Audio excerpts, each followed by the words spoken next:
안녕하세요. 저는 과학을 사랑하는 핫클립 베스트 MC 이연이에요. 과학하면 여러분은 가장 먼저 무엇이 연상되시나요? 보통은 과학실이나 연구실이 연상될 텐데요. 하지만 이제는 과학하면 YTN 사이언스도 같이 연상이 될 만큼 과학의 모든 것을 이곳 방송국에서 소개해드리고 있습니다. 그래서 제가 머리도 좋아지고 재미있는 과학 상식도 알 수 있는 핫클립 베스트를 준비했습니다. 오늘은 어떤 핫클립들이 준비되어 있는지 지금 소개합니다.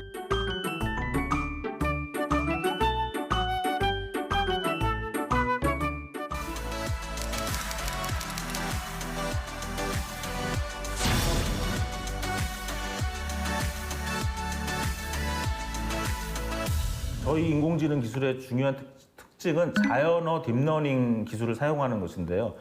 구매 기록을 사용하는 거죠.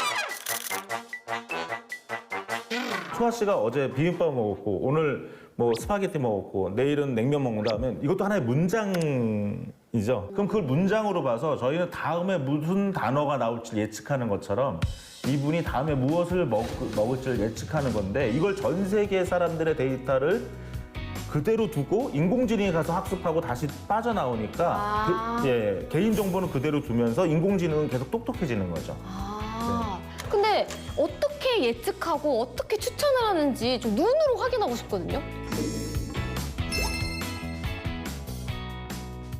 여기서는 사실 음식으로 저희가 예를 들었는데 초아 씨가 만약 뚝불을 드셨고 만두, 뭐 최근에 쌈밥, 뭐 김밥을 드셨다 했을 때 이제 프라이드 치킨이 나오는 거죠. 이것은 그냥 나오는 것이 아니라 그 전 세계에 있던 데이터에 기반해서 저희가 학습했을 때 가장 확률이 높은 것을 추천하는 원리라고 보시면 되겠고요. 그다음에 이것이 하나의 문장인 것처럼 마치 뚝배기, 불고기, 만두, 돈직화구이, 쌈밥, 탱초김밥 하면 프라이드 치킨이 다음 문장에 나오는 그런 느낌처럼 저희 AI는 계속 이런 것들을 학습하고 있는데 전 세계 어딘가에 이 비슷한 사람이 있었다고 보셔도 됩니다. 그런 거. 그렇죠. 예. 이 경우는 보니까 오리지널 치킨을 드신 분이고요. 불닭발을 드시고 족발을 드셨고 더블 불고기 피자를 드셨는데 저희 AI가 로제 치킨 세트라는 거를 추천한 거예요. 근데 저희가 이것이 나올 때만 해도 세상에 로제 치킨 세트가 없어가지고 할 수 없이 로제 떡볶이를 추천했어요. 근데 최근에 어느 회사에서 로제 치킨 세트를 개발했다고. 맞아요. 네. 그 신제품으로 나왔어요, 실제로. 앞으로 이런 일이 반복되면 이러한 것들을 사업자들과 또 보내주는 겁니다. 네, 그러면 그 사업자들이 그걸 참고해서 또 새로운 메뉴를 개발하고 이 고객한테 이 로제 치킨 세트를 좋아할 만한 고객한테는 또 타겟 마케팅으로 들어갈 수 있는 거고요. 저희의 이 AI 엔진을 이용하면 크로스셀링도 가능한데요. 음식점에서는 다음에는 디저트 집으로 안내하는 거죠, 근처에. 네, 서로 어떤 시너지가 일어나는 것입니다. 예를 들어 그럼 밥을 먹었으면은 다음으로 카페를 추천을 해주고 또 카페에서 커피를 마셨으면은 뭐 노래방을 추천을 해준다는 거. 네, 맞습니다. 그래서 소상공인들은 일일이 어떤 사업자와 제휴를 해야 될지 몰라요. 그렇죠? 그쵸. 사실은 그거를 그냥 AI가 제휴를 해주는 거죠. 그러면 이게 우리나라뿐만 아니라 전 세계에도 공유가 되는 거니까 제가 손쉽게 전 세계에 있는 상품들을 접할 수 있는 거네요? 네, 그렇습니다. 우리가 보통 지금 우리 주변에 익숙한 상품, 제품과 서비스만 보게 되는데 이런 초개인화 추천을 하다 보면 전 세계 어디에서 있는 어떤 사업자의 어떤 제품이나 서비스를 우리가 추천받았을 때 깜짝 놀라는 거죠. 이게 그러면은 개인도 좋고 기업도 좋고 서로 윈윈이 되는 건데 우리 최강 기업은 뭐가 좋은 거죠? 네, 결국은 저희는 사용자 중심의 이러한 인공지능과 서비스를 공유하면 결국 사업자와 사용자, 고객이 다 행복해지기 때문에 그런 가치를 착취하면 그 결과로 수익은 사실 저절로 그걸 따라오는 거잖아요. 발생하는 것이죠. 저 소름 돋았어요. 맞아요. 그게 기업의 진정한 가치 아니겠어요? 맞습니다. 괜히 최강 기업이 아닙니다. 제가 또 한 번 배웠어요, 방금. 발사체와 관련된 모든 준비가 끝났다면 이제 연소 시험이 남아있다. 연소 시험은 엔진을 점화해 발사체의 성능을 확인하는 단계로 발사 전 필수 과정이다. 종합연소시험이란 지상에서 발사체를 고정을 하고요. 그리고 발사 과정을 그대로 진행하는 시험입니다. 이런 시험을 통해서 발사체가 설계된 대로 성능을 낼 수 있는지를 검증하는 발사체 최종 단계의 중요한 시험이라고 볼 수 있겠습니다. 시험 설비는 연료와 산화제, 발사체에 필요한 각종 가스를 공급하고 회수하는 유공합 시스템과 설비를 제어하는 제어 계측 시스템, 그리고 발사체를 이송, 고정하는 테스트 스탠드, 연소 시험 시 배출되는 화염을 냉각하고 시험 설비 내 안전 사고를 감지하는 후류 안전 시스템 등 총 4가지로 구성된다. 1단 시험의 경우 화염을 냉각하는데 1초에 5톤의 냉각수를 200초 동안 공급해야 하는데 전기 펌프를 사용할 경우에는 정전됐을 때 냉각수 공급이 멈추는 매우 위험한 상황이 됩니다. 그래서 시험 설비가 폭발하는 상황까지 갈 수 있습니다. 저희는 이러한 문제를 해결하기 위해서 나로우주센터의 지형을 이용한 낙차 방식을 생각해냈습니다. 시험 설비보다 100m 높인 곳에다가 1000톤의 물을 저장할 수 있는 탱크를 설치하고 그 위치 에너지를 사용해서 안정적으로 냉각수를 공급할 수 있도록 했습니다. 이곳은 2011년부터 이 추진기관 시험 설비 개발에 뛰어들었고 2015년부터 3년간 나로우주센터의 시험 설비를 구축함으로써 지상에서 7톤과 75톤, 300톤급 발사체의 종합 성능 검증을 가능하게 했다. 지상에서 종합 연소 시험을 하기 위해서는 다양한 분야의 축적된 노하우가 필요합니다. 이러한 노하우는 발사체를 발사할 수 있는 몇몇 나라만 보유하고 있고요. 2021년 3월 25일 추력 300톤 1단이 125초간 연소 시험 후에 성공적으로 종합 연소 시험을 마쳤습니다. 그날이 가장 기억에 납니다. 왜냐하면 이날은 우리가 시험 설비 개발을 맡아서 우리나라에서 아무도 가보지 않은 길을 그림 한 장으로 시작해서 10년 만에 현실로 구현한 날이기 때문입니다.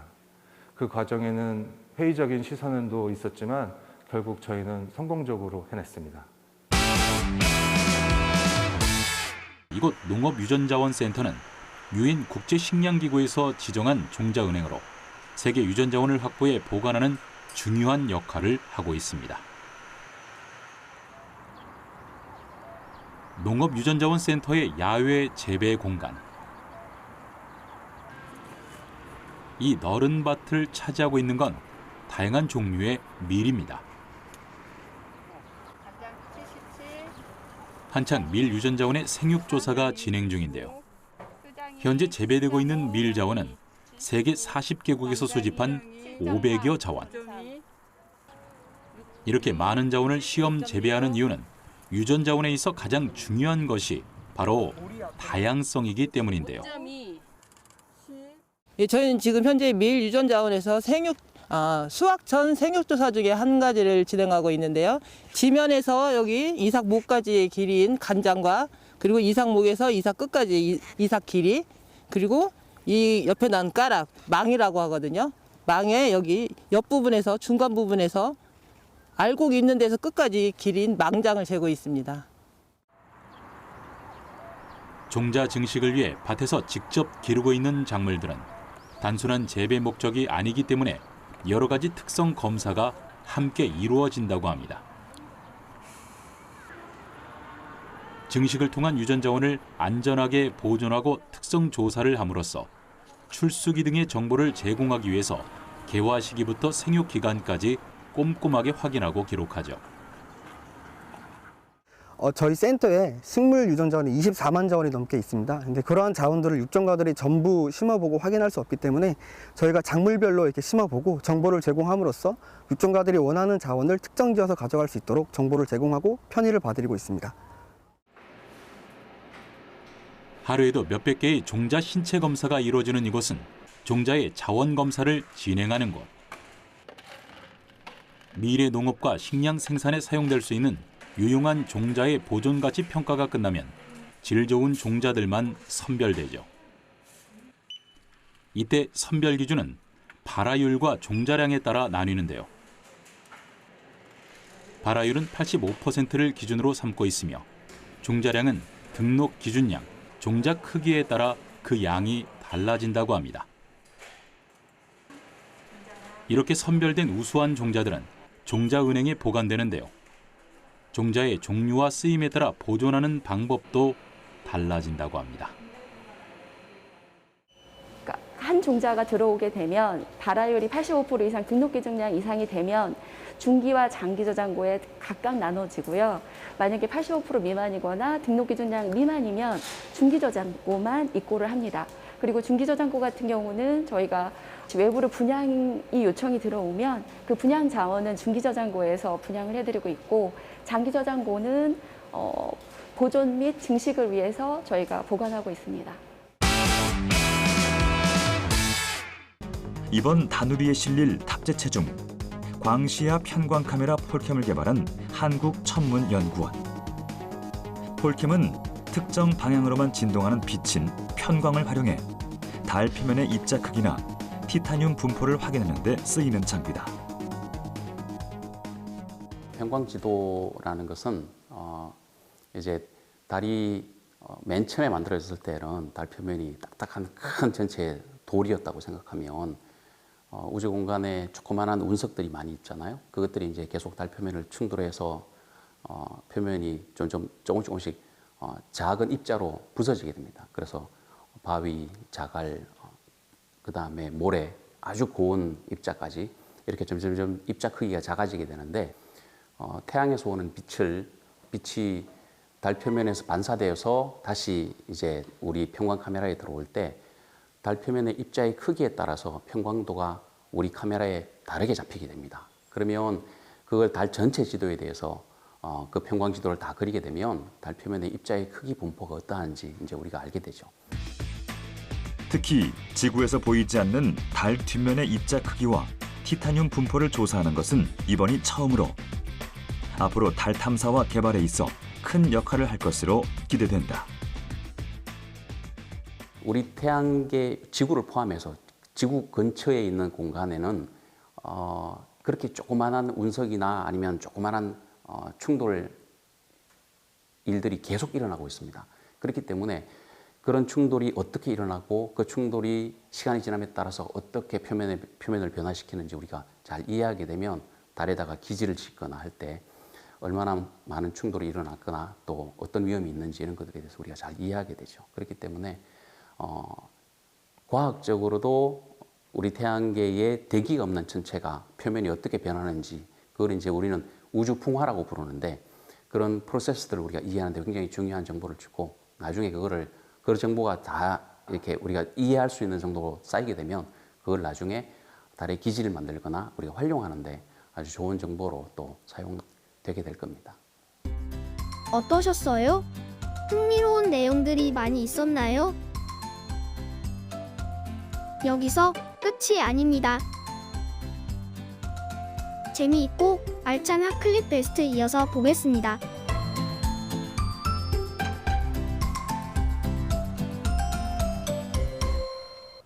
그러면은 한국에는 그럼 어떤 기관들이 양자 연구들을 하고 있느냐? 에트리를 비롯하여 키스트 표준연, 그리고 국가보안기술연구소 뭐 이런 연구소들이 참여를 하고 있고, 많은 대학들이 중요한 많은 대학들이 참여를 하고 있고, 그리고 사실 기업체가 없을 걸로 생각을 하시지만 그렇지 않습니다. 여기를 보시면 굉장히 많은 기업체들이 알게 모르게 같이 연구들을 하고 있고, 한국이 주도하는 IEC라고 국제전기기술위원회입니다. 한국말로 하면 그런데 여기서는 뭘 하냐면 국제 표준을 만드는 데입니다. 여기에 양자 기술에 대한 백서를 한국이 주도해서 미국, 일본, 중국, 독일 뭐 이런 전 세계 그 전문가들과 같이 해서 양자 백서를 발간을 하였습니다. 네, 지금까지 설명드린 내용 중에 질문 사항이 있으시면 손을 들어주시기 부탁드립니다. 네. 소위 꿈의 기술이라는 양자 기술이 이미 상용화되고 있는 것이 정말 흥미로웠는데요. 하지만 이러한 특수성이 있는 기술은 여러 가지 어려움이 있을 것 같은데 어떤 어려움이 있는지 궁금하고 어떤 식으로 극복하는지 알고 싶습니다. 그 중에서도 그 기술적으로 어려운 점들을 단적으로 한 가지만 말씀드리면은 지금은 뭐 삼성이라든지 TSMC라든지 이런 쪽에서 뭐 3나노 뭐 이런 이야기들을 하고 있는데 그거는 굉장히 비싼 장비를 사용을 합니다. 그런데 그 양자 소자를 만들려면 최소 한 10나노 정도의 선을 그을 수 있어야 됩니다. 근데 그 10나노 정도의 선이라면 어느 정도의 선이냐면 원자 한 5개쯤 됩니다. 원자 5개 정도를 깎아내야 되는 거죠. 그것이 얼마나 잘 됐느냐에 따라서 또 양자 소자의 성능이 결정이 되고 있습니다. 그래서 그런 것들이 어려운 점들이 있고, 그리고 지금 현재 그 양자 소자의 경우는 개수를 늘리는 것이 굉장히 중요합니다만 성능도 굉장히 중요합니다.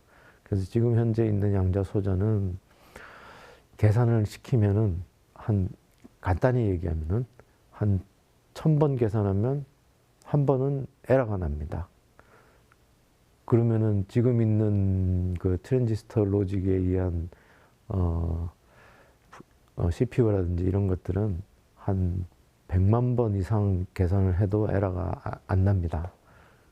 그래서 그런 점들이 이제 조금 다르죠. 지금 해야 될 것이 아까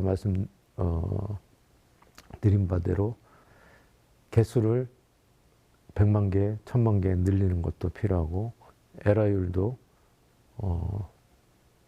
100만 분의 1, 1000만 분의 1 이렇게 줄이는 그런 일도 같이 병행이 돼야 됩니다. 그래서 한 80년 후 되면은 정말로 제대로 작동하고 무엇이든지 계산이 가능한 양자 컴퓨터 또 양자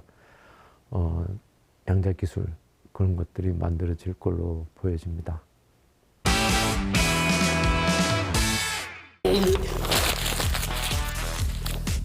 어디서 말도 안 되는 소리를 하고 있어!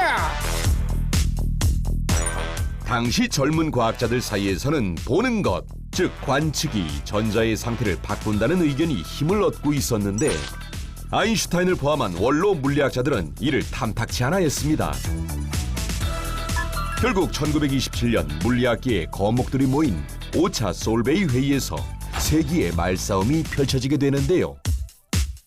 관측하면 정보가 교란된다는 거 이거 말이 안 됩니다. 예를 들어서 종이 2장을 준비한 뒤 각각의 종이에 더해서 10이 되는 숫자를 적어 놓는다고 칩시다. 이렇게. 그럼 둘 중에 하나만 이렇게 열어봐도 이게 2면 나머지 뭐야? 8이잖아. 우리는 나머지 한 장에 적힌 숫자를 이렇게 알 수 있죠. 관측하지 않아도 우리는 관측된 정보를 알 수 있는 겁니다. 반대파 슈레딩거도 여기에 말을 못했죠. 여기서 과학계에 유명한 슈레딩거 고양이가 등장한답니다. 바로 이 그림입니다. 자, 보시게 되면 상자 안에는 이 이중 슬릿 장치가 이제 망치랑 연결이 돼 있고 독극물 병과 고양이가 있어요. 자, 여기서 왼쪽 구멍에 통과하면 망치는 작동되지 않지만 오른쪽 구멍에 통과하면 망치가 작동돼서 독극물 병이 깨지게 되고 고양이가 죽게 되는 거죠. 슈레딩거는 이렇게 말했죠. 그렇다면 고양이가 살아있거나 죽어있는 상태가 동시에 존재해야 한다. 그런데 이런 상태는 존재하지 않으니까 양자역학은 틀렸다. 하지만 찬성파들은 이렇게 말을 했죠. Why not? 왜 그게 안 돼? 헐. 양자역학에 따르면 전자는 이중슬릿의 왼쪽을 통과하거나 오른쪽을 통과하며 망치는 작동하지 않거나 작동을 하며 독극물은 깨지지 않거나 깨지며 고양이는 살아있거나 죽어있는 상태를 동시에 가지게 된다. 복잡하게 생각할 필요 없어요. 그냥 짬짜면이라고 생각하면 됩니다. 짜장과 짬뽕의 중첩. 양자역학은 파동과 입자가 중첩된 현상이죠. 이걸 바로 양자 중첩이라고 합니다. 하하, 얘들아, 영혼 잡아야지. 아무튼 이런 중첩 상태의 양자를 이용하면 우리 삶을 크게 바꿀 수 있습니다. 바로 대표적인 것이 양자 컴퓨터죠. 일반적인 컴퓨터는 모든 정보를 0과 1로만 표현하고 두 가지 경우를 연산해 우리가 이해할 수 있도록 바꿔줍니다. 하지만 양자 컴퓨터는 0과 1이 중첩된 상태 그대로 계산할 수 있습니다. 모든 상태를 동시에 확인해서 결과가 나오기 때문에 계산 속도가 상상할 수 없을 만큼 빨라지죠.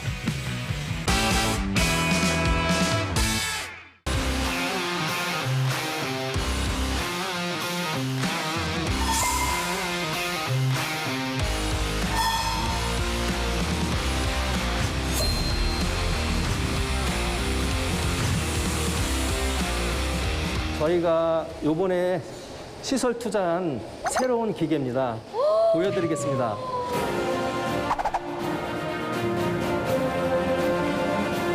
보시죠. 상당히 크죠? 이게 기계예요? 네, 그렇습니다. 이거 로켓 아닌가요? 보시기에는 그렇게 보일 수 있는데 이거는 과립을 만드는 기계입니다. 발입이요? 네. 원료를 투입을 해서 고속으로 회전을 시켜주면서 여기에 용매를 투입하고 결합제를 투입하게 됩니다. 이제 동글동글한 알맹이가 맺혀지게 되거든요. 네. 그걸 만들어주는 기계라고 보시면 됩니다. 이게 잘 돼야만 다음 공정에서 트러블이 없이 생산할 수가 있습니다.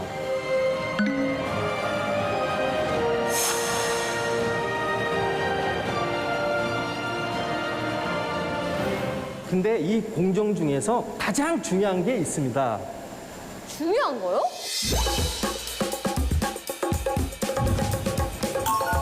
실례합니다. 와, 여기 또 다른 장비들이 보이네요. 여기가 가장 중요한 곳인가요? 네, 그렇습니다. 중간중간에 실시간으로 이 정제가 복용하기에 적합한 건지 항상 체크를 하는 곳입니다. 즉 실시간으로 공정검사를 하는 실이라고 보시면 됩니다. 사람이 먹었을 때 위가 작동을 하지 않습니까? 그때 용출이 되는지 또는 붕해가 되는지 그걸 확인하는 기계입니다. 이게 적합해야만 다음 공정으로 넘어갈 수 있습니다.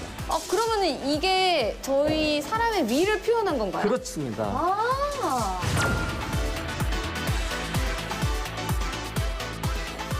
작은 정제 알이 탄생하기까지 이렇게 많은 공정이 있는지 몰랐어요. 네, 그렇습니다. 와, 최강기업 핵심 시설 초아가 인정합니다. 지구에서 태양 방향으로 발사된 다누리는 태양 중력 영향으로 궤도 에너지가 증가하다가 지구 태양 간 중력이 서로 상쇄되는 라그랑주 포인트에 도달하게 된다. 이후 600만 킬로미터 정도를 비행한 다누리는 달의 중력을 이용해 달 궤도 진입을 시도한 후 달 공전 궤도를 5차례 돌며 12월 31일 최종적으로 목표 궤도인 달 상공 100km 원 궤도 안착에 나서게 되고 이후 1년간 임무를 수행할 예정이다. 이때 다누리가 달로 가는 방법은 세 종류가 있다. 달까지 곧장 날아가서 6일 만에 도달하는 직접 궤도 전이 방식. 지구 궤도를 3바퀴에서 5바퀴 돌면서 고도를 차츰 높인 후 달 궤도에 진입하는 위상 궤도 전이 방식.